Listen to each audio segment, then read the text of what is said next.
Hola, hola, mi nombre es Marisol Lau, soy psicóloga clínica, terapeuta de familia y pareja y el día de hoy les doy la bienvenida a un nuevo capítulo de mi podcast llamado A veces hay que hacer la oración para llegar a la superación.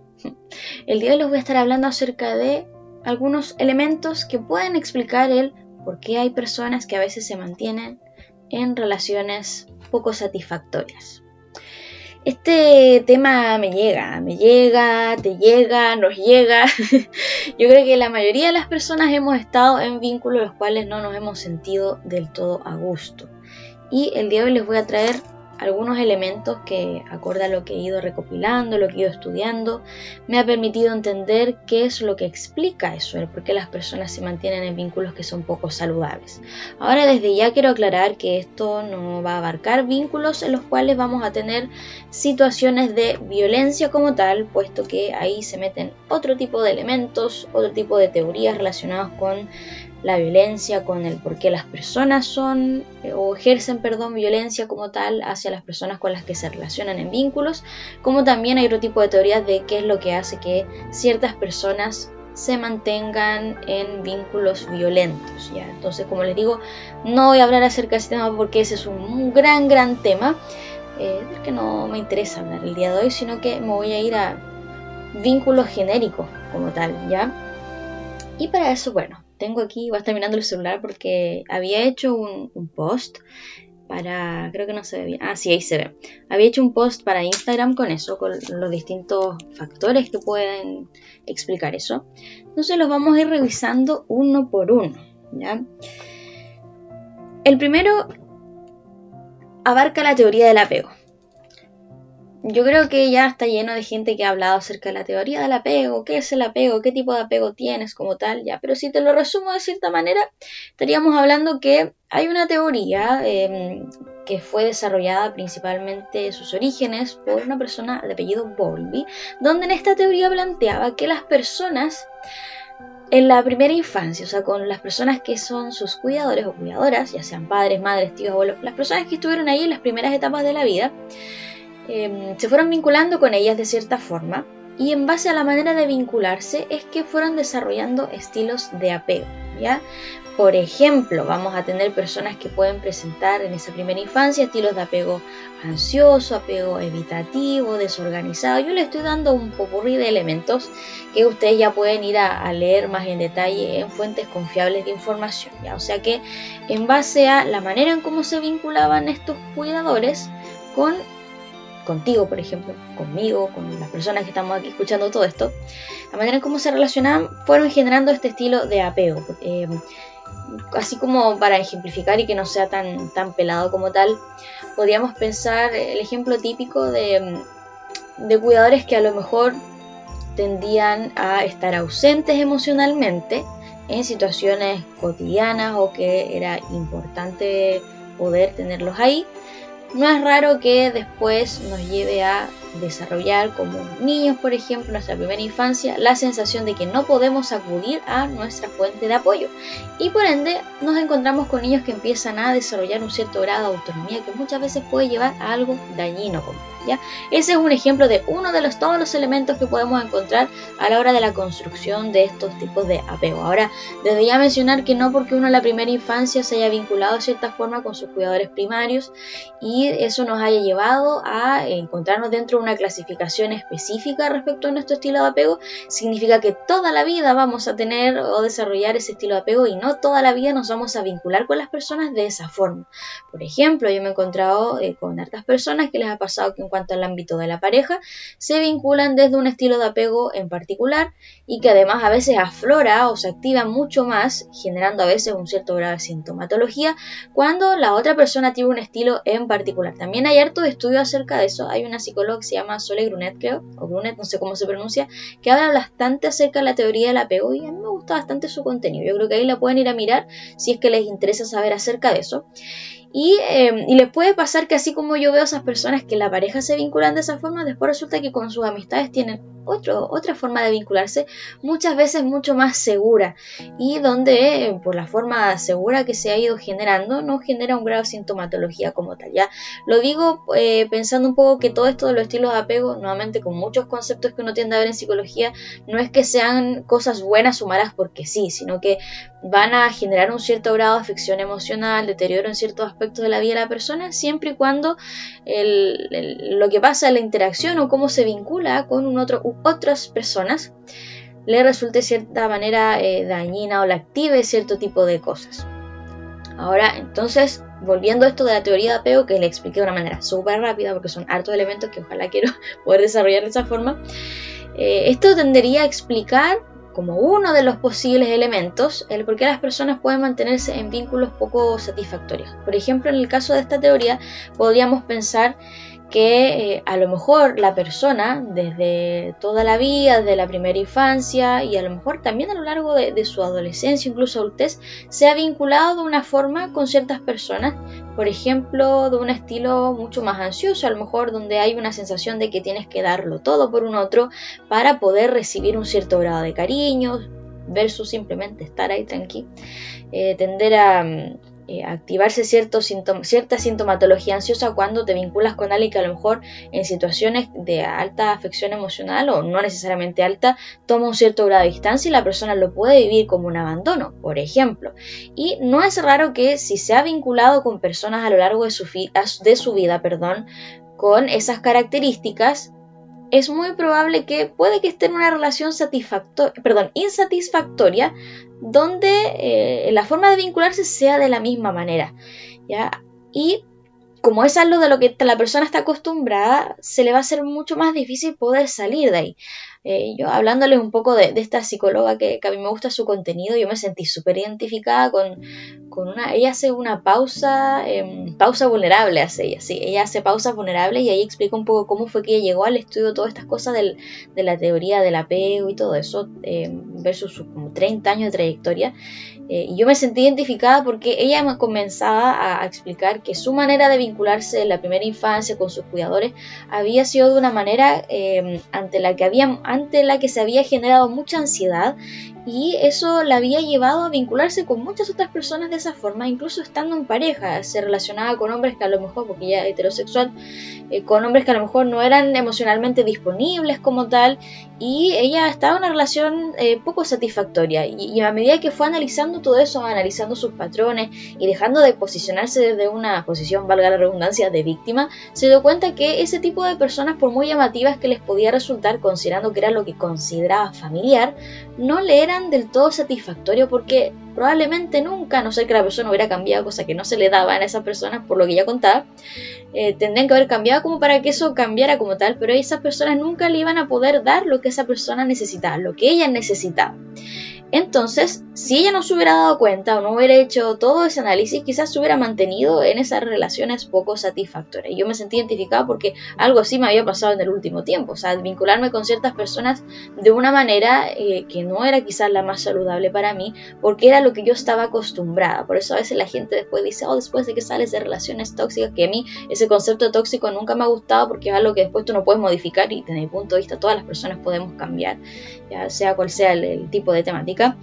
Tienden a mencionar que de posterior a estas relaciones tóxicas, como les digo entre comillas, después cuando te encuentras con una persona donde hay un vínculo seguro, donde hay una claridad, donde tienes todo el panorama, como digo, mucho más claro y te sientes mucho más a gusto, muchas veces se siente un tanto más plano. No digo plano como de que no hay amor ni nada de esas cosas, sino que ya no están esos niveles de ansiedad que se activan con personas que tienen otro tipo de características, ¿ya? Entonces, espero que se haya entendido un poco esto. O sea, en pocas palabras es acorde a esta teoría, cómo podría influir de la manera en que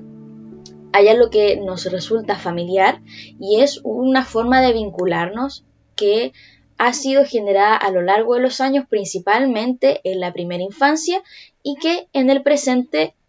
punto 1, puede que no sea necesario vincularnos de esa forma. Punto 2, no nos hace bien vincularnos de esa forma. Y 3, lo mejor es que podemos decidir buscar otras formas de vincular. ¿Tá? Eso es como un poco de solución, porque uno ve todas estas cosas y es como súper negativo. Ahora, esto es algo que yo le estoy diciendo de una manera súper cortita, porque obviamente no es llegar y darse cuenta y decir, voy a cambiar esto y voy a dejar de vincularme con personas que me active la ansiedad de cierta forma, por ejemplo, pensando en el apego ansioso, pero no en los otros estilos de apego, que como les digo, es interesante que se vayan a leer eso en otras fuentes. Es algo mucho más complejo de lo que no podemos llegar y sacar así como conclusión y hacer un cambio. Hay gente que a veces lo ha hecho de esa forma, dice, ya no más, así como ese reel que dice, ya basta de estupideces, pero la mayoría de las veces no, y los otros factores que yo les voy a mencionar se mezclan entre todos, lo que lo hace mucho más difícil. Y aquí cuando yo les hablo de mantenerse vínculos poco satisfactorios, no hablo solamente en lo romántico, en lo amoroso, sino que también lo veo en personas o que se encuentran en grupos de amistades como tal, donde también encuentran que es algo poco satisfactorio.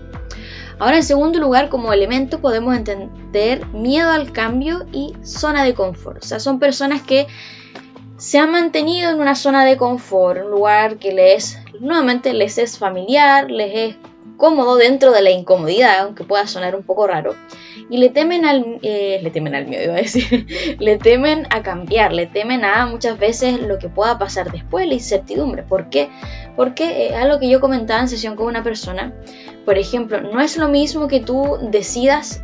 dejar de vincularte con una persona cuando es la única persona con la que tú te vinculas versus quieres dejar de vincularte con esta persona, pero tienes 2, 3, 4, 5 o más espacios o vínculos con los cuales mantenerte. En el caso, por ejemplo, no digo que para todos sea igual, o sea, hay personas que pueden tener un vínculo y querer salir de ahí, es el fin del mundo, la otra persona puede tener 5, 10 o más y aún así lo vive como el fin del mundo y que es muy difícil, así como para aclarar. Pero da un poco a entender que efectivamente puede ser más difícil porque no sé qué es lo que viene después. O sea, dejar de relacionarte con personas si estás en círculos acotados, no es raro que se te vaya a hacer más difícil porque dices, ¿qué voy a hacer después? ¿Cómo voy a generar vínculos con otras personas? ¿En qué espacios? Y eso también me lleva un poco a la etapa en la que nos encontramos. Mira, la mayoría de las personas que escuchan este podcast, que se atienden conmigo, son personas mayores de 18 años, porque bueno, trabajo con adultos. Entonces no es raro que, por ejemplo, las personas entre los 25 y los 35 que conversan conmigo, tendemos a, no digo tendemos, sí, porque igual me pasó en algún momento que, claro, nuestros círculos se tienden a ver más reducidos porque nuestros espacios de interacción son más reducidos. Si tú estás en un trabajo tradicional, vas al trabajo, ahí tienes un grupo, puede que conozcas gente que te caiga bien, que te caiga mal, puede ser que mantengas amistades del colegio, a lo mejor nunca tuviste amistades en el colegio, lo mismo en la universidad o en el instituto donde hayas estudiado o en los trabajos anteriores en los que hayas estado si no estudiaste nada. Y ni hablar de si es que además a todo eso le sumamos que la familia es poco amigable, poco agradable, o personas que te pueden caer muy bien, pero que no tienes afinidad y no los consideras parte de tu círculo como tal. Entonces digo que después como lo haces, sobre todo en una etapa, como les digo, donde se reducen los espacios, a no ser que tú busques activamente espacios, por ejemplo, de recreación, no sé si te gusta la pintura, meterte un taller de pintura, un club de lectura, ese tipo de cosas. Y el tema ahí es que muchas veces lo que yo he visto asociado a ese miedo y salir de la zona de confort es que hay a veces pensamientos asociados a eso, como de nunca voy a encontrar otro grupo de amistades o no, es que como esto yo lo viví o lo estoy viendo de esta forma, es muy probable que en todos los otros grupos también las personas sean así. Y ahí uno tiene que, en psicoterapia individual, empezar a revisar esos pensamientos, muchas veces a racionalizarlos y también a tratar de abrirse a conocer otros espacios para ver si efectivamente son así. O sea, pensando un poco, hay gente que me dice, no, pero es que estas personas son pesadas, y gente pesada vamos a encontrar en todos lados, o sea, en todo tipo de actividad. Y puede ser que tengas la mala suerte que en los espacios que tú te vincules haya gente que sea muy pesada y haya muchas personas que sean así, como puede ser que no, pero no lo vas a saber hasta poder incursionar en esos espacios. Ahora no es solamente el miedo y salir de la zona de confort, que como yo les digo, todo esto es muy desde de un análisis superficial, porque obviamente dentro del miedo y al cambio, la zona de confort, yo me podría ir en análisis súper más profundo,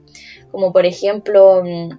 respecto a lo que tiene que ver con lo transgeneracional, que a mí me interesa harto trabajarlo en terapia familiar, pero que de repente vemos algunos elementos en psicoterapia individual, es que a lo mejor no eres la única persona de tu vida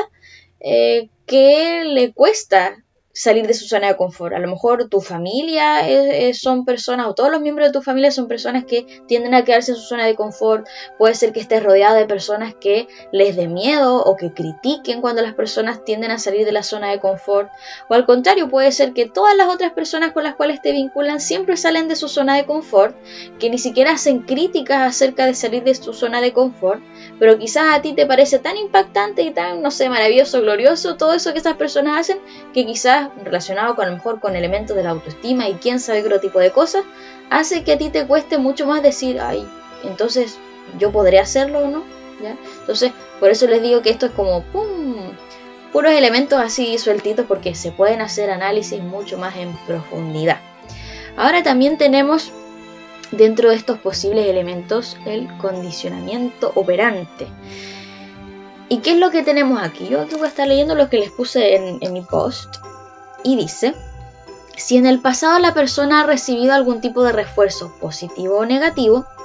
por mantener esas relaciones, puede ser difícil romper el patrón. Por ejemplo, recibir atención, aunque sea negativa, puede ser mejor que no recibir ninguna atención. Esto de condicionamiento operante suena así como súper los perros de Pavlov. No sé si ustedes, que me da risa porque de repente yo me junto con un colega y tiramos la talla, así como que estamos esperando en la fila para comprar comida. Y vemos la comida y decimos, oh, estoy salivando, estamos como los perros de Pavlov. Y nosotros nos matamos la risa porque son chistes de psicólogo en base a la materia, de los distintos enfoques de los cuales se podía trabajar, y que antiguamente estaba, bueno, sigue habiendo cognitivo-conductual, pero hay gente que es más conductista, y en los típicos experimentos con la rata, que le ponen el queso, que le electrocuta, talala. Entonces son chistes que de repente uno hace y que la gente que no se dedica a esto queda como, ¿qué? ¿Qué está hablando de los perros que salían? Bueno, esto de condicionamiento operante suena muy así, como te trato mal, pero te pongo atención y tú estás acostumbrado a eso, pero prefieres quedarte con eso versus salir de eso, Es uno de los elementos, ¿ya? Y yo me he encontrado dentro del espacio de la terapia que hay personas que les calza mucho esto. Ahora, nuevamente, decir que simplemente por condicionamiento operante es algo súper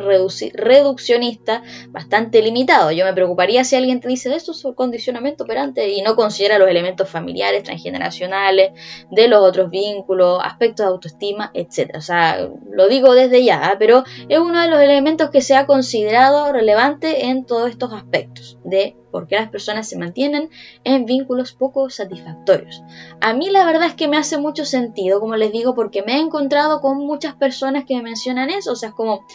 muchas que de cierta manera sí, son una porquería conmigo, no me siento a gusto, pero aún así me consideran. Me siento parte del grupo, a pesar de que sea un grupo nefasto, ¿ya? Entonces, por mucho que a algunas personas les puede sonar como, pero aún así, ¿por qué estás ahí? Ahí está la respuesta, o sea, nos entrega cierto tipo de cosas. Lo digo pensando un poco en de repente está... Hay personas, ya esto es un poco, no sé si controversial, pero hay personas que ven feo cuando uno dice que las relaciones son utilitarias, ¿ya? Sé que suena feo porque suena del lenguaje de mercado y que el capitalismo es la cuestión, pero de cierta manera tiene mucho sentido. O sea, no es que tú digas yo me voy a conseguir esta persona para que me contenga emocionalmente cuando yo lo necesito y viceversa, o para que me invite a comer, no sé qué. Hay gente que piensa así y otras personas que no lo piensan, pero de todas maneras hay una transacción, ya que no digo que sea bueno ni malo, sino que yo lo veo como que es un hecho, hay una transacción. El tema es quitar la connotación negativa al concepto de transacción. O sea, yo te doy cariño, te doy afecto, te doy preocupación, un montón de cosas, ¿ya? Y dentro de esto del condicionamiento operante, bajo esta lógica como de las transacciones, a mí me hace mucho sentido que, independiente de que estés en vínculos poco satisfactorios, recibes ciertas cosas que de alguna manera te retroalimentan positivamente, o simplemente porque te es familiar también. Ahora, como les digo, que son 7 aspectos, porque no solamente el condicionamiento operante, porque normalmente es reduccionista, también podemos encontrarnos posibilidades de dependencia emocional. Ahora, en esto de dependencia emocional hay que entender que es un concepto súper amplio. De repente las personas en redes sociales usan esta idea de dependencia emocional a diestra y siniestra, sin hacer las especificaciones específicas, valga la redundancia, porque de repente hay personas que plantean la dependencia emocional como una enfermedad, que es una patología, y aquí hay que diferenciar muchísimas cosas. O sea, no es lo mismo, o sea, primero partir que somos seres sociales, ¿ya? Y que la interacción con otras personas aprendemos a vincularnos, aprendemos a comunicarnos, aprendemos e incluso nos ayuda, a ir construyendo nuestra identidad. Yo hablé hace poco acerca de la película Intensamente 2, donde hice hincapié en que la identidad que nosotros tenemos, el cómo nos definimos a nosotros, el cómo nos vemos, el cómo nos pensamos, qué tan capaces o no de concretar ciertas cosas, etcétera, etcétera, no pasa solamente por lo que yo voy pensando respecto a cómo evalúo las experiencias que he tenido, sino que también gran parte de esa identidad se ha construido en base a lo que yo he ido escuchando en las interacciones con otros, ya sea porque me lo han dicho directamente, porque lo he escuchado, porque he visto reacciones. O sea, está ese aspecto de interacción, y dentro de ese aspecto de la interacción, donde también hay una preocupación, hay un cuidado y un cariño, por ejemplo, por ciertas personas, no es raro que si yo veo a alguien que está mal emocionalmente, tanto por las teorías de las neuronas espejo, si la persona está llorando, yo a lo mejor también voy a conectar y me voy a poner a llorar, o por otros procesos porque simplemente le tengo cariño. No es raro que si la persona, como digo, sufrió, yo también pueda sufrir y quizás me afecte después un poco anímicamente, a pesar de que no me agrade eso, ¿ya? Y en ese aspecto hay personas que lo ven como el ser dependiente emocionalmente desde ese punto, y en ese sentido no sería malo necesariamente, porque la persona logra empatizar con otro. Ya sería negativo cuando hay una dependencia, no digo que el otro no sea real, pero le voy a poner la palabra real, como de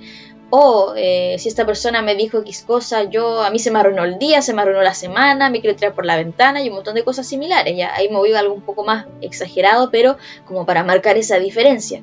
donde muchas veces la dependencia emocional, cuando la vemos ya más asociada a algo patológico, es: sin esta persona yo no puedo hacer nada, no me puedo levantar de la cama, no puedo iniciar o mantener proyectos fuera de lo que tiene que ver con esta persona, y así. Y en esos casos no sería raro, nuevamente, que la persona se mantenga en vínculos poco satisfactorios. Si está en un vínculo poco satisfactorio, por ejemplo, no lo llevemos al ámbito de la pareja, llevémoslo al ámbito de la amistad, donde todas las cosas que esta persona hace, las hace solamente con esa persona. Si esta persona la trata mal, sumado nuevamente con todos los otros elementos que yo les mencionaba, a lo mejor baja autoestima, críticas de otras personas, una persona que nunca a lo mejor ha salido de la zona de confort, no se atreve, ha tenido malas experiencias las pocas veces que lo ha hecho, por ejemplo, y además tiene una persona que, no sé, la maltrata y le dice que nunca va a conseguir a ninguna otra amistad, por ejemplo, no es raro que, a pesar de todas esas cosas negativas que le pueda decir la persona, esta persona decida quedarse ahí, porque depende de esta persona, ¿ya? Aunque desde los ojos de todo el resto, incluso mío en terapia, la persona perfectamente va a poder ser capaz de hacer sus cosas de manera individual, perfectamente va a poder autosustentarse, por ejemplo, ¿ya? Manera de autosustentarse que claramente en ese estado que yo le estoy describiendo, como de este escenario hipotético de esta persona, habría que hacer tu trabajo personal, ya, como de cosas básicas de cuidado, de descubrir cuáles son sus intereses, descubrir qué proyecciones ha tenido o tiene, qué sueños podría querer concretar, metas como tal, etc. Entonces, como vamos viendo, hay cosas que son bien complejas. O sea, aquí yo les puse en este post elementos, el título así como dependencia emocional, pero hay un como yo digo, un chillón de peso. Aquí hay un chillón de elementos y cosas que se van entrecruzando. Ahora ahí yo les hablé un poco de la baja autoestima, de la autoeficacia también. Autoeficacia en que tanto yo me siento capaz de concretar cosas, en el sentido de que si yo me mantengo en vínculos poco satisfactorios, teniendo, ¿no?, los elementos previos que yo les he mencionado, si yo en general en mi vida tengo una dificultad para creerme el cuento entendiéndolo como creer que yo voy a ser capaz de concretar eso que yo quiero, a pesar de que sea más difícil que mejor ni digo la palabra. No es raro que me cueste salir de ese vínculo, porque digo, tengo que alejarme de estas personas, salir de aquí, pero a lo mejor no voy a ser capaz de salir de esta situación porque no tengo las herramientas y me quedo ahí, ¿ya? Y eso es muy común. Ahora hay que saber, y yo creo que ya ha quedado más que claro a lo largo de los videos que he hecho, de que por algo estoy aquí hablando con ustedes, por algo me dedico a lo que me dedico, es que no tenemos por qué tener todas las herramientas para poder afrontar las cosas que nos pasan. Yo no tengo todas las herramientas, tú no tienes todas las herramientas, probablemente el 50% de las personas que escuchan y ven esto no tienen las herramientas y está bien, y por eso uno busca ayuda en otras personas. Y el tener claro eso puede ser súper importante a la hora de dar un paso más allá y decir, creo que necesito ayuda para poder salir de esto. Y por eso hay muchas personas que llegan al espacio de la terapia conmigo para poder salir de vínculos en los cuales no se sienten del todo a gusto. O a veces hay personas que incluso llegan sin querer salir de esos vínculos, como ese no es su objetivo como tal, sino que llegan a poder problematizar qué es lo que pasa con estos vínculos y darse cuenta que están en vínculos poco satisfactorios. Y lo interesante también interesante y lo que a mí me encanta del espacio de la terapia es que tampoco uno va a llegar y decir es que entonces tienes que salir de ahí, no, porque la persona tiene sus tiempos y a lo mejor en un primer proceso psicoterapéutico va a ser simplemente suena simplemente, pero a veces es una cosa pero potentísima, va a ser el hecho de problematizar, de darse cuenta que está en vínculos poco satisfactorios y después evaluar cuándo empezar a cambiar todo eso. Lo digo porque nosotros a veces, como dentro de la agenda de uno, la agenda como terapeuta está el que la persona se dé cuenta y haga cambios y que salga de ahí y que conozca gente nueva, y eso sería lo ideal porque uno se preocupa y uno quiere que la persona conozca otro tipo de vínculos, pero no siempre se puede, no siempre son los tiempos de la persona y también hay que considerar que las personas viven otro tipo de cosas en paralelo que a veces van a requerir que eso que está pasando, que es que estén estos vínculos poco satisfactorios, sea algo que pase a segundo plano acorde a la problemática actual que se está teniendo. Y eso no tiene nada de malo,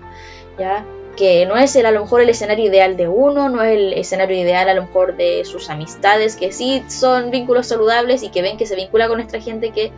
otra gente que no es saludable. Yo lo entiendo, lo podemos entender, pero como digo, todos tenemos nuestros tiempos y yo al menos creo que lo más importante es tener primero la base de darnos cuenta de lo que no estamos del todo a gusto y también de poder identificar cuáles son esos elementos que podemos ver en nuestra forma de vincularnos y en nosotros que influyen en todo eso. Para cuando podamos sentir que estamos listos o necesitemos ayuda de alguien para que nos ayude a estar listos, tengamos un camino mucho más claro de hacia dónde poder ir. También nos vamos a encontrar con ansiedad y miedo al rechazo. Y yo les hablaba un poco de la ansiedad en la parte de los pensamientos más de carácter negativo, donde asociado a la ansiedad aparece el ciclo de la evitación. Yo les hablaba de la ansiedad, tanto como yo lo vi en mi proceso en el podcast de la primera temporada, les he hablado de la ansiedad relacionada con la película Intensamente como tal, y también les he hablado quizás en otros videos acerca de los distintos componentes de la ansiedad, o sea que la ansiedad la vamos a tener en componentes de pensamientos a nivel cognitivo, a nivel comportamental, a nivel emocional, etc. Y nuevamente recordar que la ansiedad no es mala como tal, porque es una respuesta más que se nos activa ante cierto tipo de situaciones, muchas veces para protegernos. El problema es cuando esta ansiedad es desproporcionada a la situación en sí, como también cuando ésta se mantiene en el tiempo y nos mantiene en unos estados de alerta que internamente van generando mucho, pero mucho desgaste como tal. Ahora, dentro de esto de la ansiedad que yo les digo y del patrón, del ciclo de la evitación, aparece el que la persona, pensando en toda esta ansiedad que, no sé, pues me genera ansiedad conocer personas nuevas, ir a círculos nuevos, alejarme de este grupo porque empiezo a pensar y sobrepensar,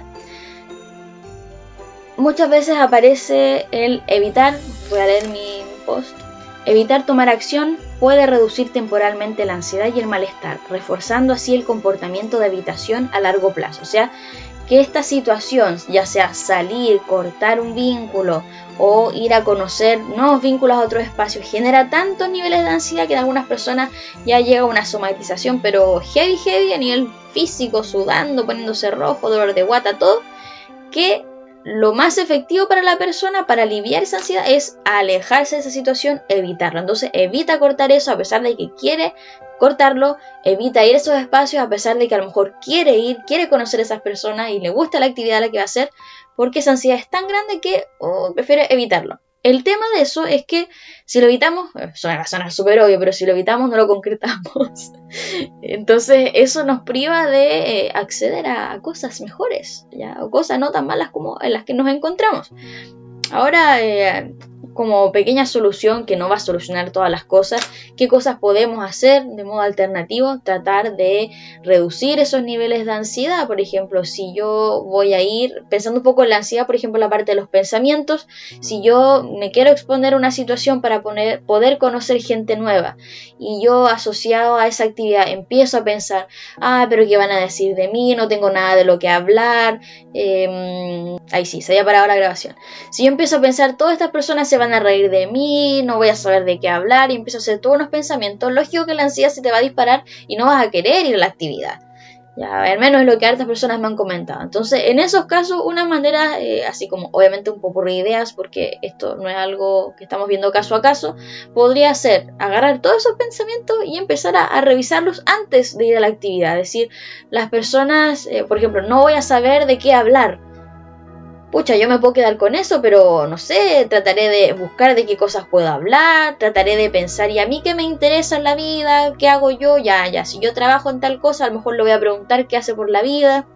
Si a mí me gusta X música, trataré de preguntarle qué música le gusta, por ejemplo. O sea, en algunos casos a veces para poder reducir esa ansiedad las personas a veces llevan preparado una especie de diálogo básico de cómo poder afrontar esas situaciones o ideas, lluvia de ideas previas respecto a temas que pueden tocar dentro de ese espacio. Por ejemplo, ya, o sea, de que hay cosas que se pueden hacer de manera autodidacta, ojalá en un espacio resguardado, más seguro, como puede ser un espacio de la terapia, pero si no, desde ya tú puedes empezar a hacer eso. Entonces eso es un ejemplo, pero sí o sí se va a requerir de cierta forma poder cortar ese ciclo, porque si no lo cortamos, ahí nos vamos a quedar y nos vamos a quedar en vínculos poco satisfactorios. Ahora, cuando digo vínculos poco satisfactorios nuevamente, o sea, no es un vínculo donde a lo mejor te traten mal directamente, a veces puede ser que los valores que tienen esas personas no están del todo alineados con los tuyos y no necesariamente, como digo, gente que te trata mal, sino que a lo mejor te gustaría buscar personas que sí compartan cierto tipo de valores abiertamente, pueden ser personas que compartan muchos más panoramas relacionados con lo que a ti te gusta, etcétera.